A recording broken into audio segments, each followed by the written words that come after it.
Nah, untuk teman-teman yang tanya-tanya nih ya, biar teman-teman itu jadi semakin paham bahwa oh siklus saya ini normal atau enggak sih, siklus menstruasi maksudnya, sama-sama Kak Enzoy, bahwa siklus saya ini normal atau enggak sih. Nah, saya mau ngebahas indikator daripada menstruasi normal itu seperti apa.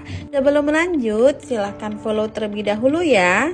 Jadi untuk teman-teman yang di luar dari indikator itu, maka dia termasuk siklus menstruasinya abnormal atau dia masuk kategori siklus anovulasi. Nah, yang pertama, indikator menstruasi sehat dan normal itu satu, secara siklus. Siklusnya harus berada di antara rentang 21 sampai 35 hari. Oke. Kemudian yang kedua, secara sebentar dan lamanya menstruasi itu keluar.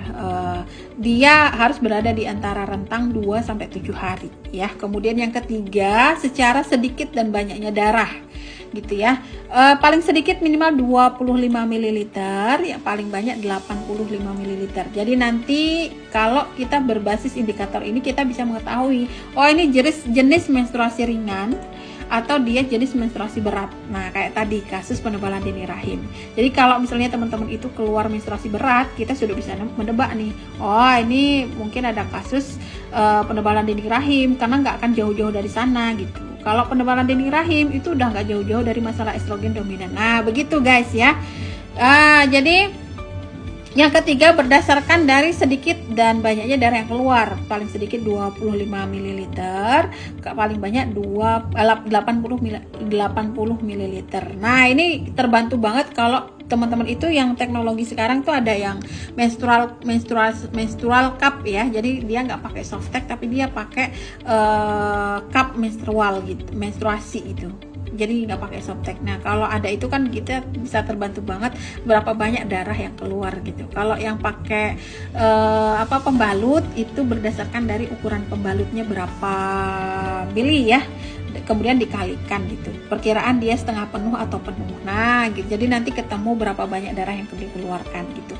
Kemudian yang terakhir, tadi ada yang tanya juga soal ini nyerinya normal atau enggak gitu. Kalau normal indikatornya apa, kalau tidak normal indikatornya apa. Tadi juga sudah saya sebutkan, tapi nggak apa-apa saya sebutkan lagi. Jadi yang keempat ini berdasarkan nyeri ya. Nyeri yang normal seperti apa? Satu, nyeri yang normal itu nyeri sih, tapi bunda masih bisa beraktivitas, masih bisa kerja, masih bisa ya ngapain aja gitu, aktivitas biasa gitu. Pasti toleransi. Dan dia biasanya datang sebelum hari H mau menstruasi sampai 1 hari atau 2 hari pertama menstruasi, kemudian hari berikutnya selesai gitu ya. Kemudian yang kedua, sakit sih gitu, agak sakit tapi masih bisa aktivitas seperti biasanya. Kemudian bunda konsumsi obat konvensional berupa ibuprofen atau yang alaminya berupa kunyit ya, itu kan antiinflamasinya tinggi. Membaik dan setelahnya juga selesai gitu sakitnya, nyerinya selesai gitu. Hari-hari berikutnya, hari kedua, ketiga, keempat juga udah selesai menstruasinya, tidak berkepanjangan.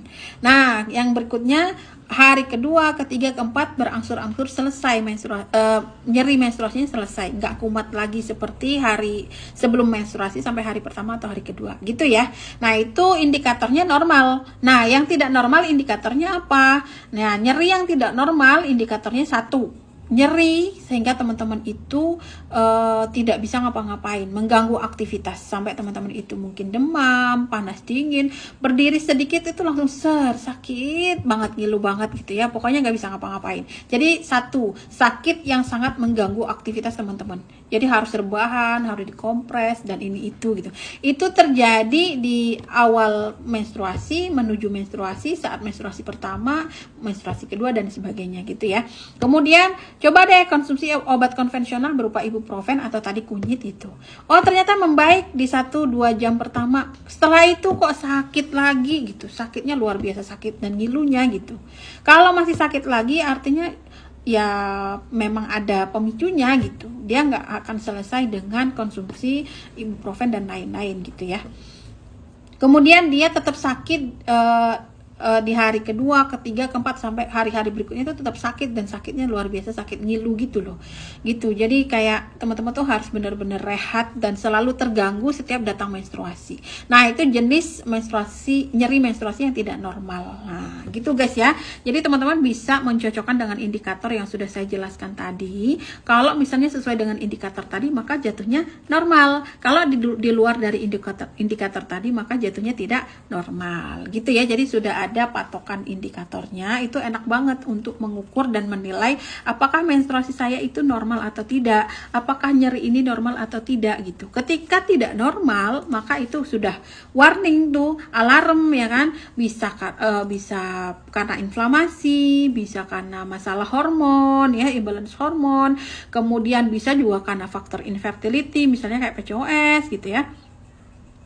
Kemudian kalau misalnya yang nyeri tadi itu sudah sangat berkaitan, kalau yang abnormal nyerinya tadi ya, itu sudah sangat berkaitan dengan misal tumbuhnya ada adenomiosis, endometriosis, kista, miom, polip, ada juga radang panggul, erosi dan sebagainya. Jadi berkaitan gitu. Nah, enak banget kan guys kalau misalnya kita sudah ngobrolin tentang indikator daripada menstruasi sehat dan tidak sehat, nyeri menstruasi yang normal dan tidak normal. Jadi teman-teman dicocokkan dengan tanda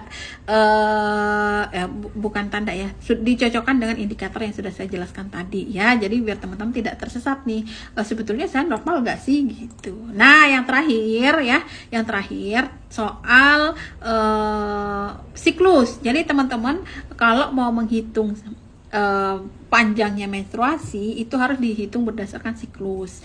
Menghitung siklus bagaimana? Menghitung siklus itu dari hari pertama haid terakhir sampai dengan H-1 menstruasi berikutnya. Nah, itulah satu siklus. Misalnya bulan April Bunda menstruasi ini tanggal 2 April gitu.